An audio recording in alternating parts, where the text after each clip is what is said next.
वो जो गाली थी वो एक्चुअली वो जो नहीं, situation गलती हुआ आपकी था- नहीं है, गलती आपकी नहीं नहीं नहीं, वो गलती उसकी है। आई नो व्हाटएवर, गलती उसकी है कि उसने सॉरी बोला आपको।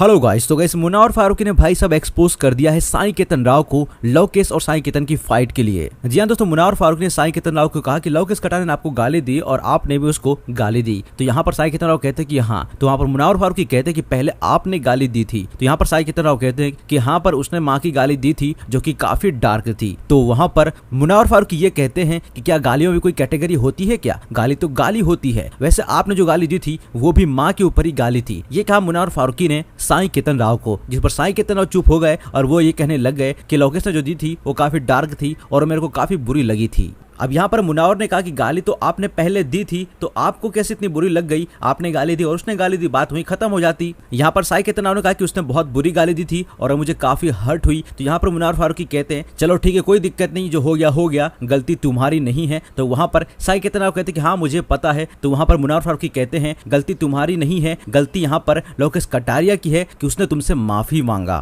तो वहाँ पर साई केतन राव एकदम शॉक हो गए कि ऐसा कैसे? तो वहाँ पर मुनावर फारूकी ने कहा कि गलती उसकी ये थी कि उसने तुमसे माफी मांगा, जबकि पहले गाली तुमने दी थी और तुम ही मारने को आए थे और तुमने ही कुर्सी तोड़ी, तुमने ही बटन तोड़े थे। तो सारा कुछ तुम्हारी तरफ से ही देखने को मिला था, उसकी तरफ से पहले एक्शन देखने को नहीं मिला था। लेकिन यहाँ पर फिर भी लवकेश कटारिया ने सामने से आकर के तुमसे माफी भी मांगी और तुमने उसको माफ तक नहीं किया। अब इतना कुछ सुनने के बाद साई केतन राव यहाँ पर शॉक हो गए और वो चुपचाप हो गए और बोलने लगे कि वो बहुत गलत गाली लगी थी, इसलिए मुझसे ऐसा रिएक्शन निकला और ये सब कुछ मेरे से हो गया। जहाँ पर मुन्ना और फारूकी ये कहते कि ठीक है चलो कोई बात नहीं, लेकिन तुमने क्या लवकेश कटारिया से माफी मांगी? तो वहां पर साई केतन राव कहते कि नहीं, मैंने तो कोई माफी नहीं मांगी, लेकिन अभी हम दोनों के बीच में सब कुछ सही है, हम लोग अभी काफी बातें करते हैं एक दूसरे से। तो यहाँ पर मुन्ना फारूकी ने फिर कहा कि ठीक है चलो कोई बात नहीं, आपने गाली दी, उसने गाली दी और आप उसको मारने के लिए उठे, लेकिन यहाँ पर आपने गाली दी और यहाँ पर अगर लवकेश कटारिया गाली नहीं देता, वो भी अगर आपको मारने के लिए उठता, तो क्या वो भी सही होता? तो यहाँ पर फिर इस बात पर साई केतन राव एकदम चुप हो गए और उनका ये कहना था कि वो इस मैटर पर अब ज्यादा मतलब की बात नहीं करना चाहते, क्योंकि उनको बोलने के लिए कुछ उनके पास शब्द रह ही नहीं गए हैं। तो यहाँ पर कल इस तरह से मुन्ना और फारूकी ने साई केतन राव को पूरा एक्सपोज कर दिया है साई केतन और लवकेश कटारिया के बीच में जो फाइट हुई थी उस वाले मैटर पर। बाकी इस पूरे मैटर पर आप लोग साई केतन राव को क्या कहना चाहोगे? आप लोग लवकेश कटारिया के बारे में क्या कहना चाहोगे? और जिस तरह से मुन्ना और फारूकी ने उनको पूरा एक्सपोज किया है उस पर आपका क्या रिएक्शन है?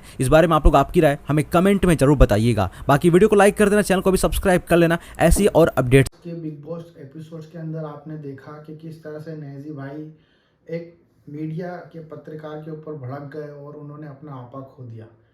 इसी तरह की कंट्रोवर्सी आप देखते रहो शो के अंदर। बाकी ये चीज़ देखे कि अरमान मलिक और इन लोगों के ऊपर किस तरह से ट्रोल किया जा रहा है और ये सब चीज़ें अपडेट होती जा रही है, क्योंकि अब उनकी फाइनल कॉल आ चुकी है कि विनर कौन होगा और विनर बहुत जल्दी ही रिलीज़ होने वाला है। क्योंकि हम लोगों को जो लगता है वो है कि या तो रणवीर शौर्य या तो फिर कोई भी बन सकता है विनर। न्यूज़ के लिए लाइक करें, सब्सक्राइब करें। Thank you.